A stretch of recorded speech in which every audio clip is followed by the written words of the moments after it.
السلام علیکم دوستو، کیسے امید کرتا ہوں آپ لوگ خیریت سے ہوں گے۔ بیٹھے بیٹھے ایک بات یاد آ گئی، سوچا آپ لوگوں سے بھی شیئر کر لوں۔ ایک بار میں سعودی عرب میں تھا تو کسی گاڑی میں ٹیکسی میں نے لی اور کہیں سے میں آ رہا تھا تو اس میں ڈرائیور کے ساتھ میری گپ شپ شروع ہو گئی۔ تو اس گپ شپ میں کچھ کرتے کرتے میں نے یہ واقعہ اس کو رپیٹ کیا۔ کئی دفعہ میں اور لوگوں کو بھی یہ بات سناتا ہوں۔ تو اس بندے کو بڑی اچھا لگا۔ مجھے آج تک پتہ نہیں لگا کہ اس کو اس کا کیا فائدہ ہوا، لیکن اسی حوالے کو سوچتے ہوئے میں آپ لوگوں سے بھی یہ بات شیئر کر رہا ہوں۔ ہو سکتا ہے کسی کے یہ کام آ جائے یہ بات۔ اللہ تعالیٰ نے اسرائیل علیہ السلام سے پوچھا، اے اسرائیل علیہ السلام، کہ تجھے کبھی کسی کی روح قبض کرتے ہوئے دکھ ہوا ہے؟ تو انہوں نے کہا 2 بار ہوا ہے۔ ایک بار انہوں نے بتایا کہ اے اللہ، ایک بہت بڑا بحری جہاز جا رہا تھا، تو انہوں نے مجھے حکم دیا کہ اس بحری جہاز میں جتنے بھی لوگ ہیں سب کی روح قبض کر لیں، بس ایک دودھ پیتے بچے کی روح نہیں قبض کرنی۔ اے میرے مالک، مجھے اس وقت بہت زیادہ دکھ اور پریشانی ہوئی کہ اب اس بچے کا کیا ہوگا جس کی والدہ ہی اس کا رزق کا سبب تھی، یا دودھ پیتا بچہ تھا۔ دودھ پینے والا بچہ آپ خود سمجھ سکتے ہیں کتنی ایک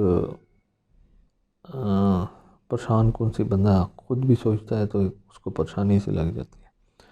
تو وہ دودھ پیتا بچہ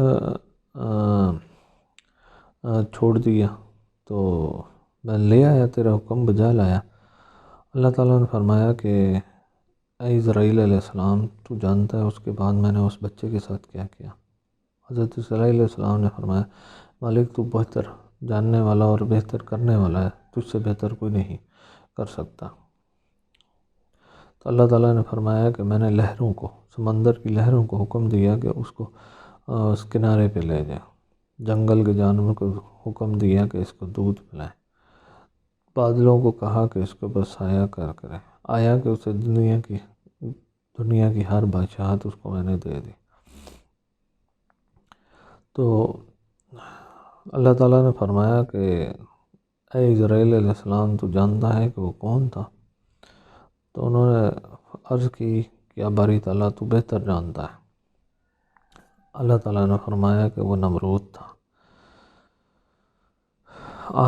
یہ مختلف پہلو، کبھی کبھی ہم مایوس ہو جاتے ہیں حالات سے اور اپنے ارد گرد کے ماحول سے، کہ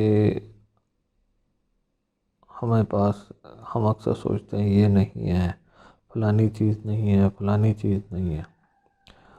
لیکن جب ہم اس واقعے کو دیکھتے ہیں تو جو مجھے عکس اس کا نظر آتا ہے، جو اس سے میں عکس نکالتا ہوں، کہ یار نعمتوں میں رہتے ہوئے انسان ناشکرا ہو جاتا ہے۔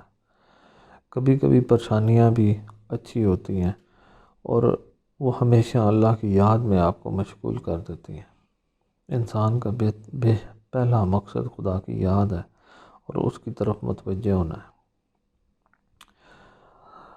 تو امید کرتا ہوں دوستو اس واقعے سے آپ کو بھی کچھ سبق ملا ہوگا۔